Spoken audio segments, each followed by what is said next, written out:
Well, welcome. I'm Professor David Lurcher from the School of Library and Information Science, School of Information at San Jose State University in California. And today I'm just so thrilled to interview Carrie Betts from Michigan.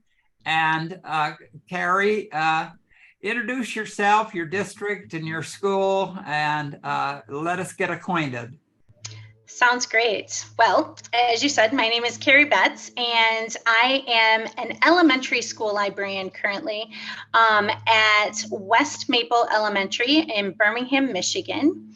We happen to be the National School Library of the Year this year, as announced by the American Association for School Librarians. And we are a school that has around 520 to 550 students in a year.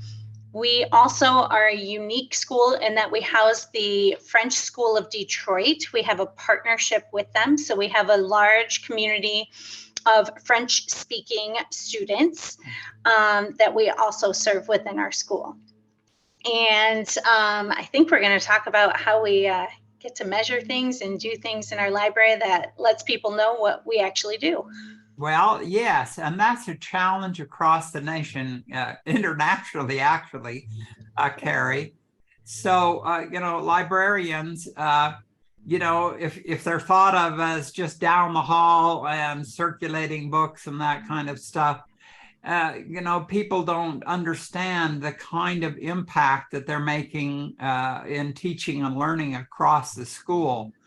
So I think our discussion today is thinking about the kinds of things that the librarian needs to measure across time, and how that is communicated to administrators, to the general public, to boards of education, and to parents too. So describe to me, your own efforts to develop, collect, and then develop and then publicize those kinds of measures. Sure. I think I'm going to start, as you had outlined, with the organizational level. So when we think about school boards and the administrators, so we're thinking about superintendents and all of the superintendent entities that are in the superintendent's office, and principals. So when I'm focusing on that particular group of people that we want to give information to about what it is a school librarian does, it's really important, first of all, to be proactive. And I work with a team, so I am the elementary library facilitator in my district. So I work with a team of 7 or 8 other librarians, and we work as a team to we have a meeting every month where we are meeting specific goals. So it's my job to communicate what we're doing to the principals. And so I do that. Documentation, it sounds like this big really hard thing to do. But documentation can also be a regular communicated email and newsletter to those particular constituents, focused on the things that they want to hear about, the things that they want to know about. So when I think about this, I am thinking about during professional development. Our school librarians this year, we had an intense focus on analyzing our collections. I asked for that time. I asked our administrators, our superintendents, for that time, to use that time so we could analyze our collections. And I had to be able to say, well, what does that actually look like? Like, what's the tangible stuff? And so I had each of my librarians communicate, how many books did you look at today? How many titles did you look at today? We recorded how many titles we looked at today. We recorded how does this affect the collection that our students are going to use. By doing this analysis, how does that translate to student success? And so we tell that story in brief communication, and I share that. I make a point to share that with our administrators. I think a lot of times what we see in this time period is a fly under the radar mentality that says, oh, if I don't draw attention to myself, then, everything will be fine. And I think we've been working under that mentality for a really long time. And so we don't understand that it's as simple as emailing the principal and saying, these are the things we accomplished during our professional development. These were the things that we were looking at. And this is how it meets your school improvement goals. And this is how it meets our district strategic plan. So I'm thinking, the collection, does it really support what kids want to read, use? Does it support the actual curriculum of the school? Is it way out of date? What's the shape of the collection? But it's not just the book collection, right? Right. It's all of the. What other access do they have besides the printed book in your district?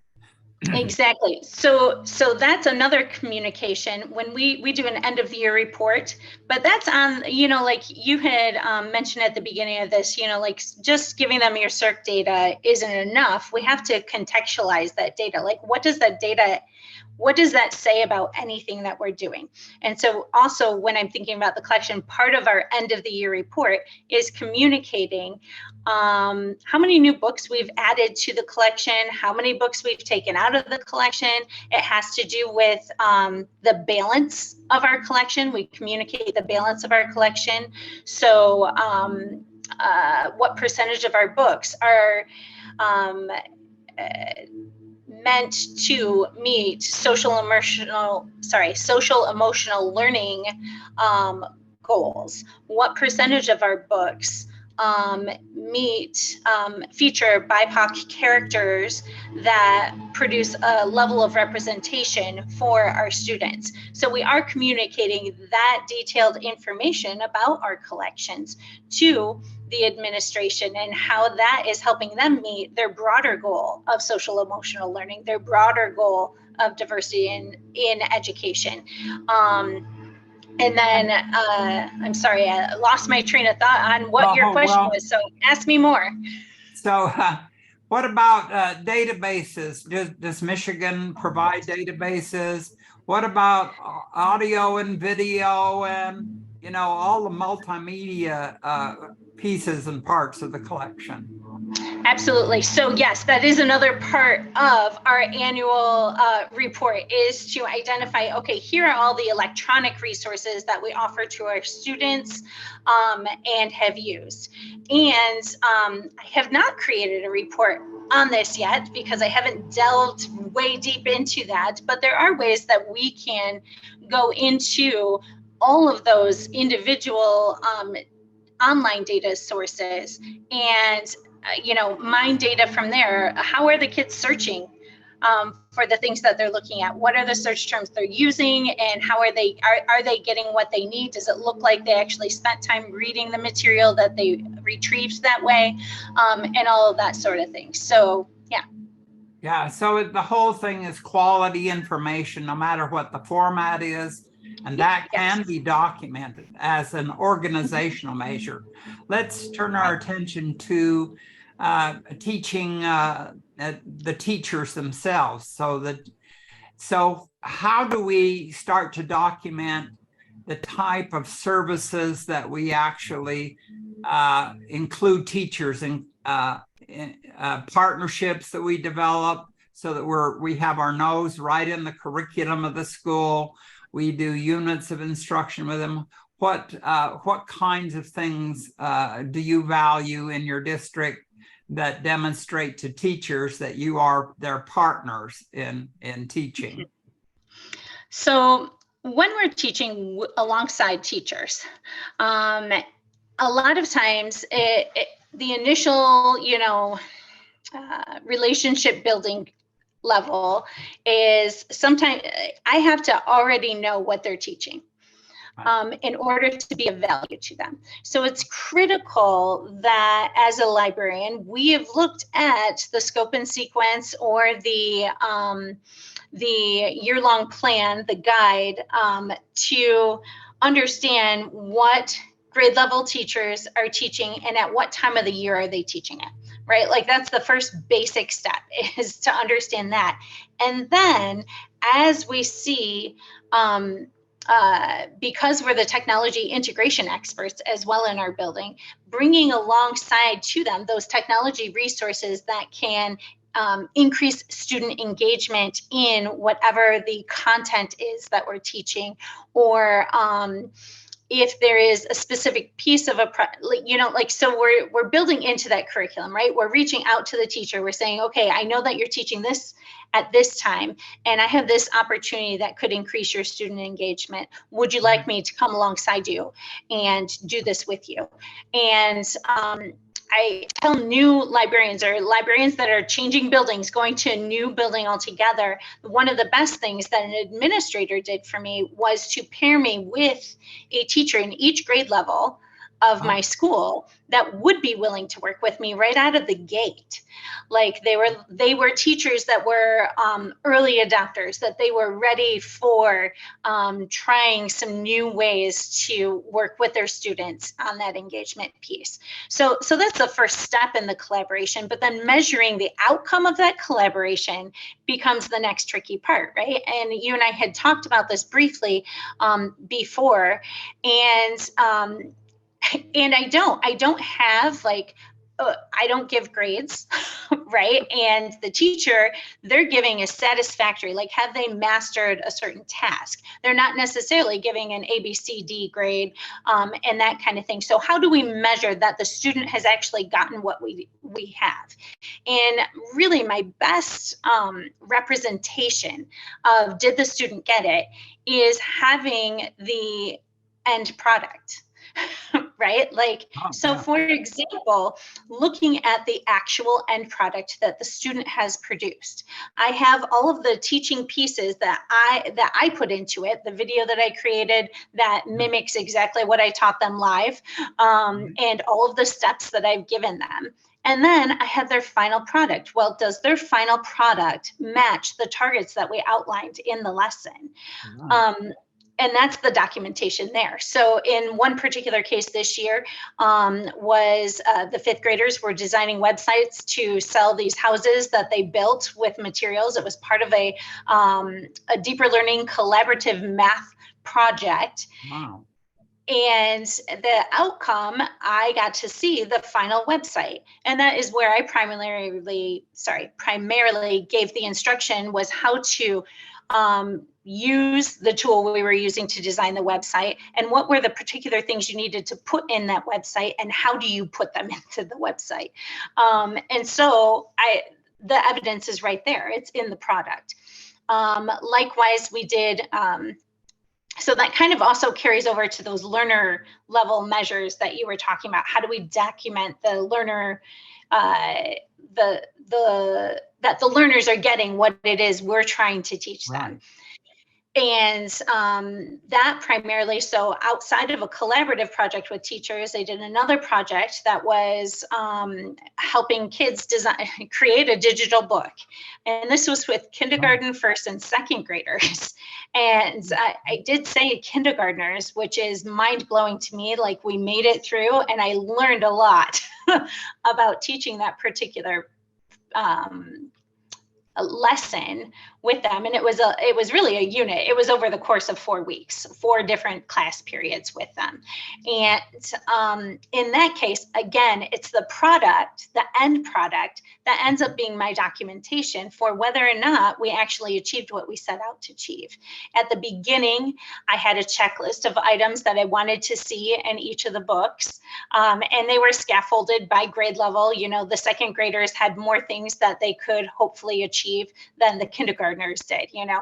Right. And then we could look at the final product and say, did we achieve what we set out to achieve?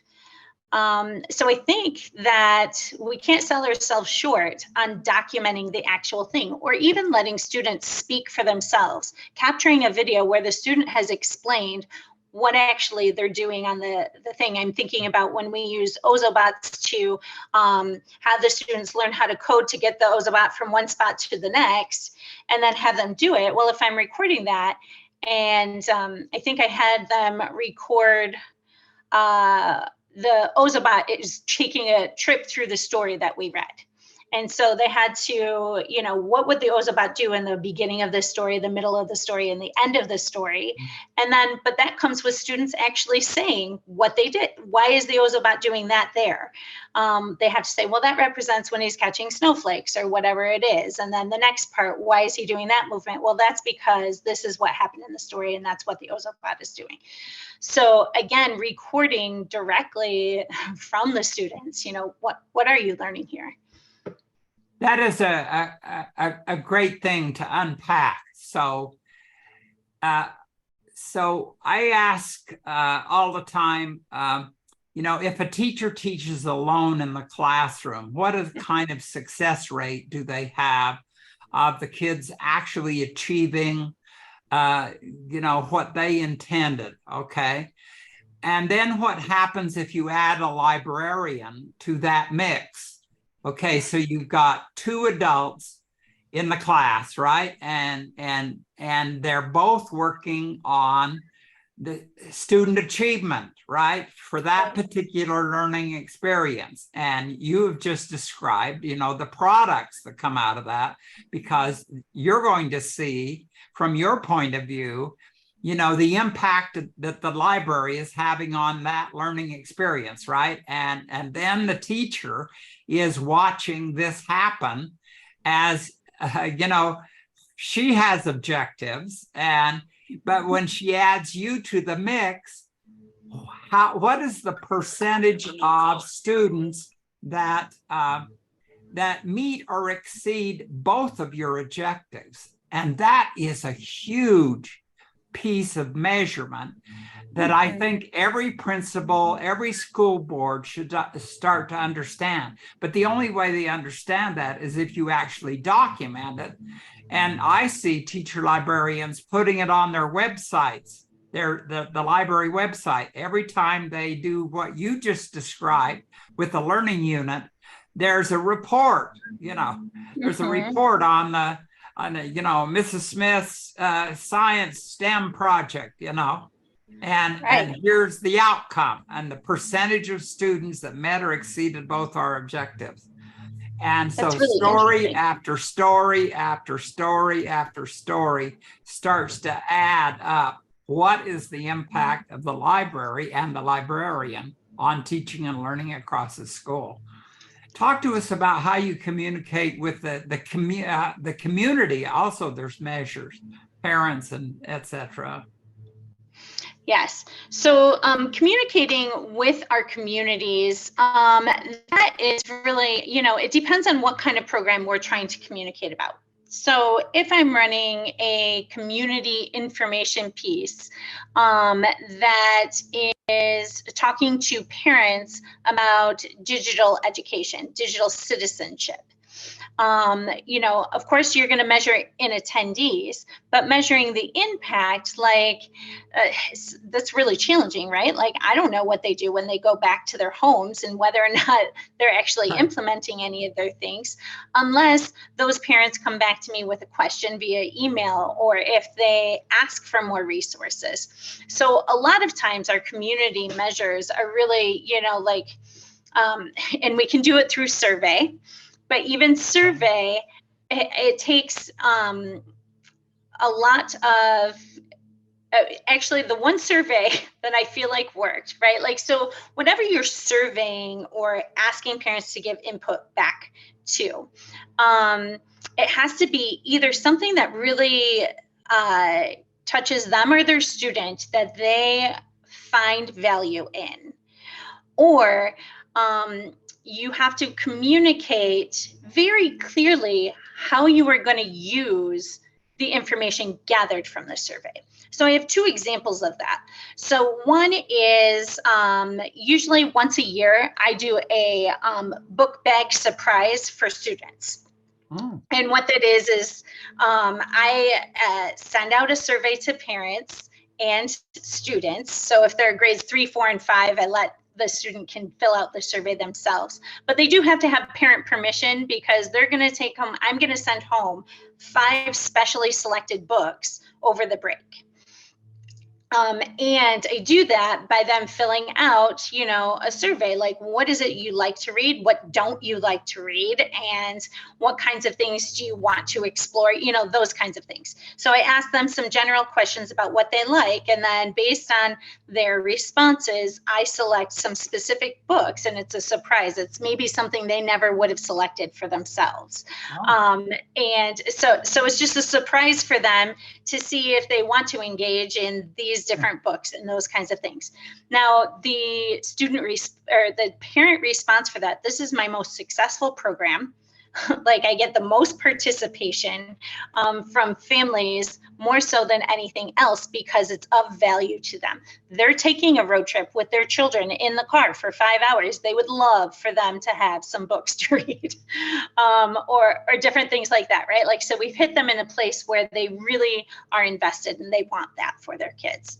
On the flip side, we did a one school, one book program. It was our first time doing it. It was the first time we ever did it.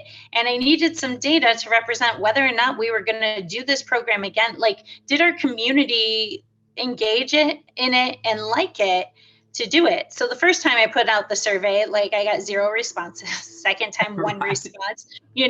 Third time, 3 responses. And so then finally, I put it in context that they could understand. I said, this is a program that I need to evaluate if we're going to do it again. And so giving them that information that says the outcome of this survey is going to determine whether or not we're going to continue this program and invest here or not.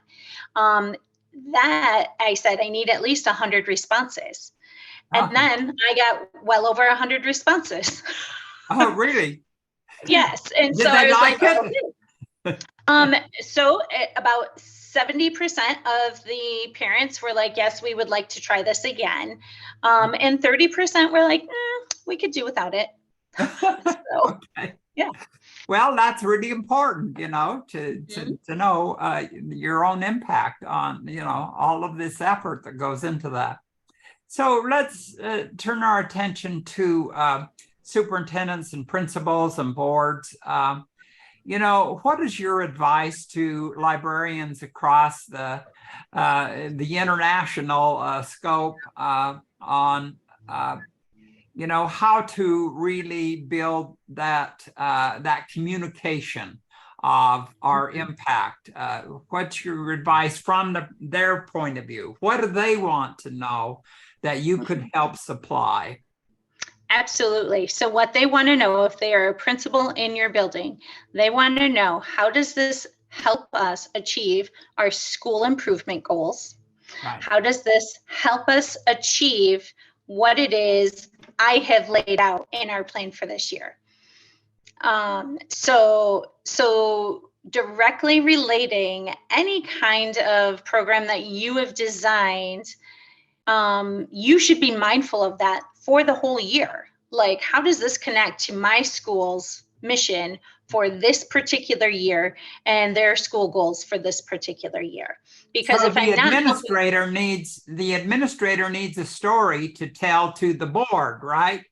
Exactly. Okay, here's our school goals, and here's how, they've got stories from the library as well as other data, from teachers and all that kind of stuff. But here's how the library fits into this puzzle piece, right? Exactly. And if a school library, again, I can't say this enough, if they're trying to fly under the radar, they are not going to progress their program. Their program is not going to be supported by their administration. If you're trying to avoid communication, or if you're trying to just not be noticed, that is not going to be helpful for your students or for your library. And it's the same thing when you're communicating with administrators and we're talking about like the district goals, right? So at the district level, you are looking at what is your district's strategic plan, what is their mission, and what are their values? How does whatever program you have done match with the values? How does it support the district's strategic plan? And I know, if I'm being completely real, because I've been in these meetings where the district rolls out the new strategic plan and 50% of the people who are in the room are rolling their eyes and saying, yeah, we do this every year, this is the same old stuff, and that kind of thing. It doesn't matter if it's the same old stuff. If you want to make a connection with your administration, you need to connect it to their goals, because then you have some foundation to stand on. When they say, well, I don't understand why you spent money on such and such, or I don't understand why we need these particular books in the library.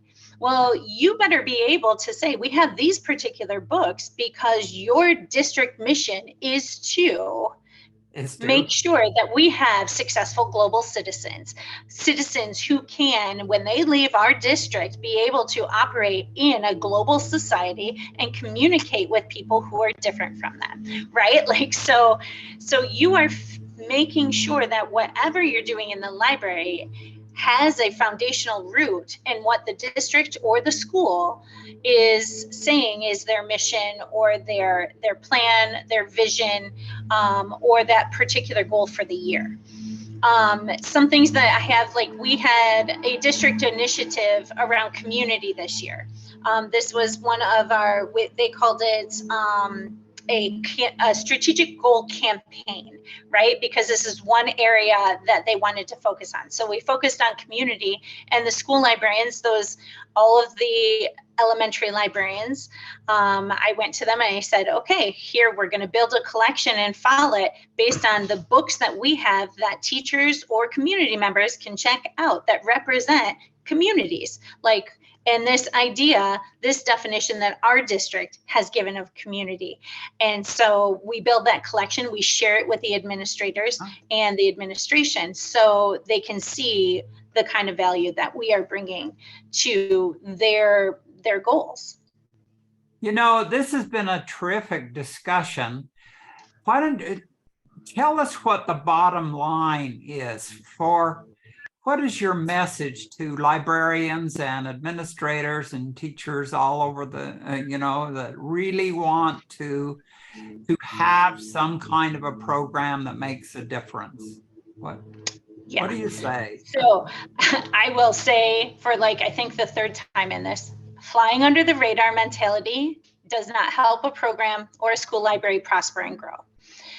We have to be the ones that reach out. That means the school librarian has to be the one that reaches out with how they can showcase their expertise in tangible ways that are the same success language that our administrators and communities are using.